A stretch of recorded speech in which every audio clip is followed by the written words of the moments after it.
Dan dia arahkan semua orang dekat dalam kedai tu, iaitu Zanglin, isteri dia, mak mertua dia, makcik dan juga anak-anak yang lain, untuk ikat diri diorang antara satu sama lain.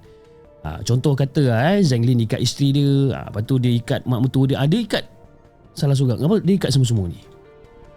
Dia kata kalau kau tak follow cakap aku ni, aku akan bunuh budak ni. Yang budak 7 tahun ni lah yang kena botol ni. Aku akan bunuh budak ni.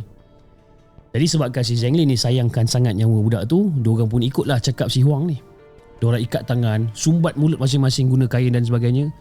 Now, sekarang 9 orang dewasa dan remaja dah terikat.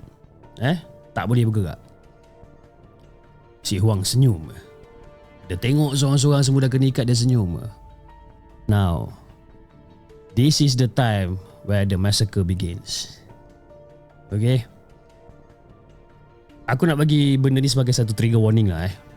Trigger warning disebabkan mungkin ada di antara kita yang imagination dia sangat tinggi. Aku bagi tahu awal, this is a trigger warning.